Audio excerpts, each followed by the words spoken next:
You are listening to the Outright Proud podcast. I'm Hannah Cohn, and I'm Outright's UN Advocacy Fellow. At Outright International, we work together for better LGBTIQ lives. In this episode, we will be talking about the advancement of LGBTIQ human rights in Sub-Saharan Africa with our advocacy officers and partners. Here they are. So you've talked about mechanisms to push back on this homophobia, transphobia. And Eve, you spoke about how in Kenya we're using the judicial system because of that increased confidence that we had after the vetting of judges. And there was an increased confidence in the judiciary, and how in Kenya we have used that to try and push back on this homophobia and transphobia. It had been successful. And you talked about mechanism doesn't just remain at national level, but then at the regional, sub-regional level as well, but also international level. So shifting gears into those spaces, we have seen advancements, positive, negative, however the case may be. Most recently, at the African Commission on Human and People's Rights, we saw organizations that work on LGBTIQ, on human rights for LGBTIQ individuals being denied observer status. But we also occupy international spaces. And I'd just like to hear your thoughts on how the space is that we are engaging with in these different advocacy platforms that are available to us. Are these receptive? Are they open? Do we still see the opposition organizing in those spaces? I won't even speak a lot about the organizing at the African Commission. But in my experience of being there in 2019, that is one of the most hostile spaces I have ever organized in. And I've been around this work for a bit. But even with the hostility at the time, we still managed to get a few things done, right? We had side events that commissioners came to. We had dinners organized by some of the commissioners that we were invited to and attended. Like, the space generally was not the most welcoming space, but queer activists or activists working around LGBTIQ plus issues still had room to navigate. And we made a few friends and allies that stood with us and stood by us, and that provided a bit of wiggle room when it came to advocacy. That was not the case, and I would love to hear about what the case was last year. Talking about the international spaces, I feel like more and more activists must embolden ourselves, because in the past, when we left home, we were like, if I'm going to New York, I'll be good. You know, at least I'm living the homophobia at GKIA. I'll come. It was a break event from the hostility and the attacks and the hate. But to my shock this time, homophobia in the streets of New York. Yeah. Because our parliamentarians followed us here. Can we cuss?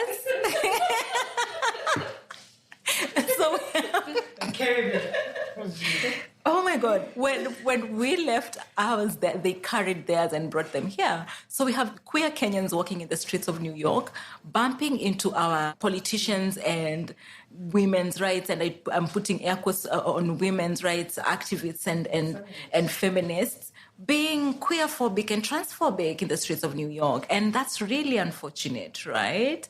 I'll give a quick story about this, because it's good to give examples. A queer activist, a queer woman feminist from Kenya, first time in New York, first time in CSW, very excited to be around, bumps into a politician, outrightly queerphobic and homophobic, brings this girl into tears. By the time she was getting to us, she was distraught. I was upset. I was like, if this happened in Nairobi, I know how to deal. I know.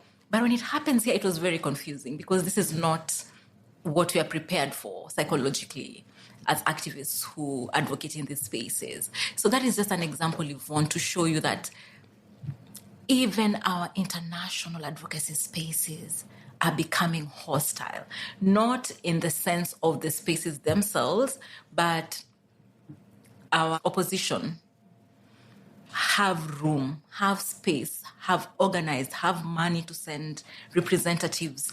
And now we have to sit in these spaces with them, and we have to do the work and still be cognizant of the environment and check. And they have side events at CSW, right? They have official side events that have been listed down by the UN, where they're continuing to spread this ideology, while most of our side events were outside of the UN complex, right? We had to rent rooms in hotels to do our work while they get the space, right? And in this conversation, they're being phrased as the victims, the people with no voice, the people who are being pushed out, while in sense that the people with power, the people with access, the people with friends in big spaces, because how are they getting all the attention they're getting?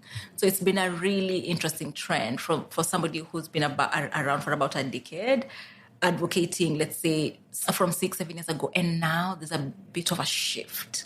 And I'm just hoping that the younger activists that are coming in and the other people that will be joining us or replacing us in these spaces are emboldened enough, are provided a bit of cushion, are prepared psychologically that even though we are going to the UN, anti-rights, anti-gender movement people will be in there with us. So how do we navigate these spaces? How do we protect ourselves and each other? And how do we continue the work in light of all of this development?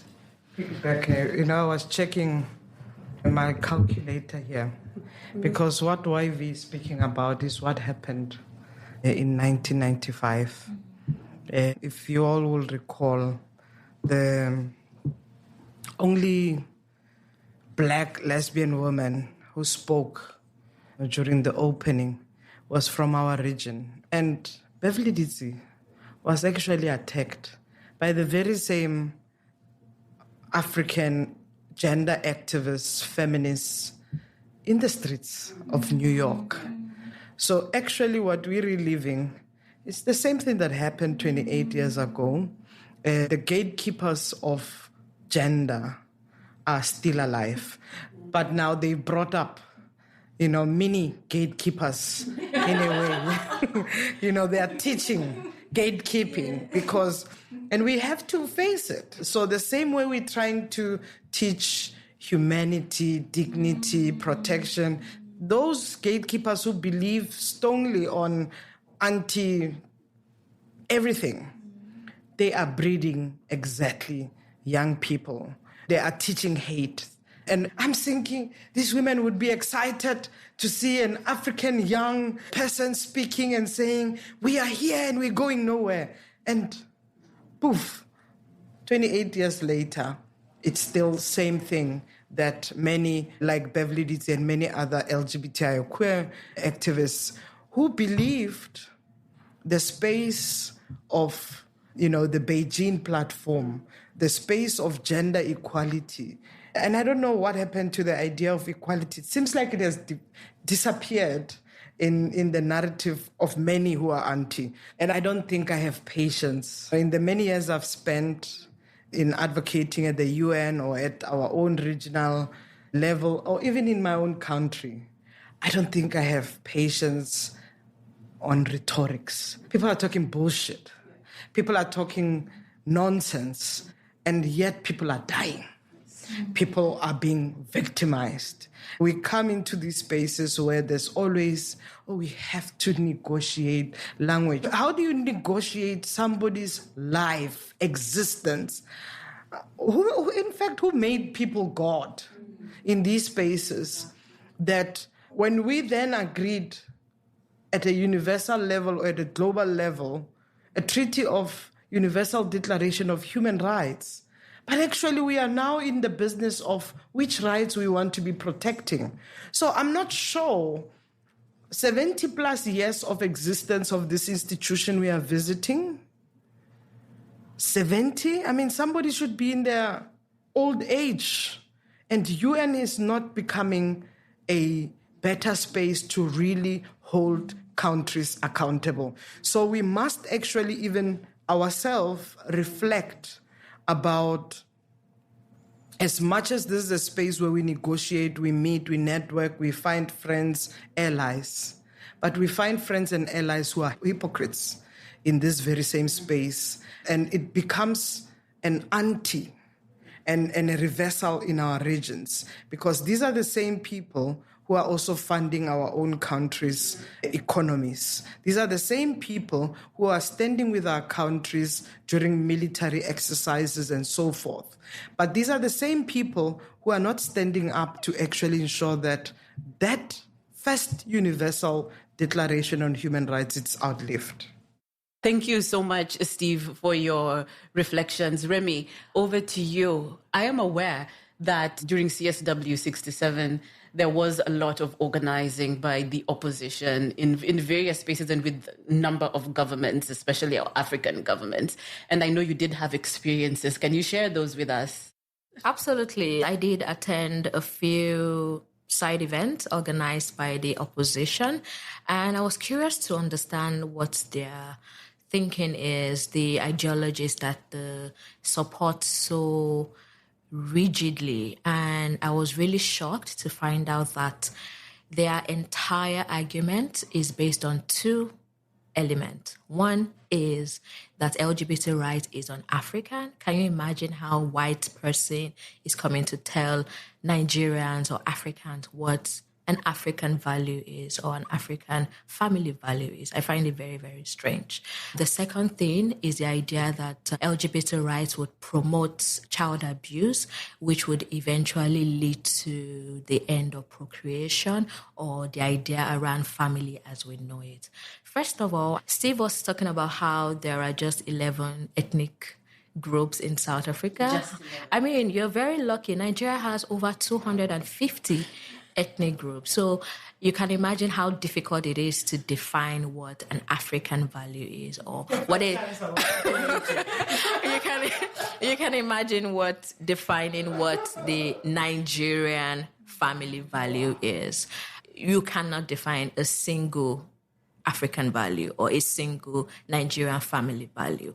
And this actually begs the question, what exactly are LGBT activists in Africa precisely going to do about this?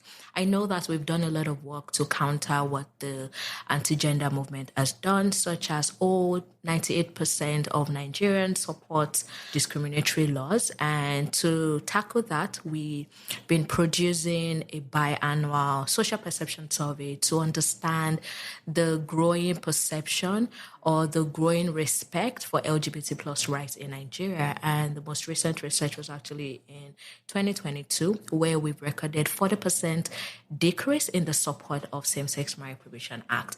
But let me just quickly come back on what happened on the street of New York, as Eve rightly put it. It's very alarming that there's a huge backlash on comprehensive sexual education, as though children do not deserve the right to understand their own bodies, or that children do not deserve the right to even prepare them for puberty. 90% of data that talks about pedophilia has been involved with heterosexual persons.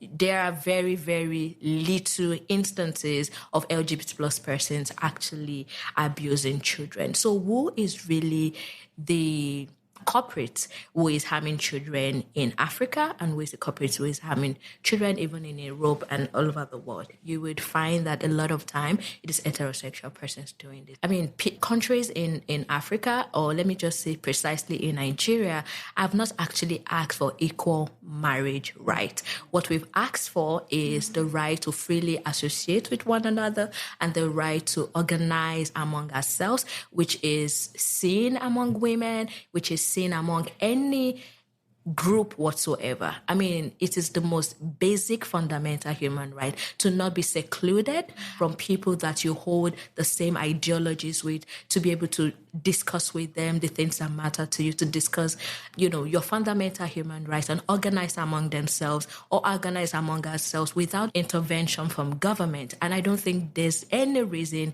that should actually, distance anyone from actually achieving those rights. Circling back at the African Commission, the first time I attended the African Commission was in 2022. I was filled with so much hope, like, oh, finally, I'm going to learn about the mechanisms that we could use to, make sure our government does the right thing. And it's just so sad that in November, 3 human rights organizations were denied their observer status on the basic, again, on African value. You wonder, where is this language coming from? It's actually coming from people, the colonizers. I'm just going to go right there. You might be wondering, what is the relationship or what is the intersection between colonizing a group of people and LGBT rights? It's actually quite similar. The idea that someone wants to impose what they think is right on another group of people is just the same system. You have white people come to Nigeria to say, oh, why are you allowing your women work? Why are your women speaking back? Why do you have women leaders, for instance? Where I'm coming from, women don't work. I mean, men go out to work, and then by the time they pass on these ideologies, people start to wonder, oh, maybe that is right because you're coming with your Bible. I mean, you're coming with the ideology that says a God that I must follow. I mean, for you to be this pure, you definitely must be right. I mean, for you to have a white skin, it means that you're closer to God. People need to start understanding their history. Did you even read at all? I mean, what kind of education did you have?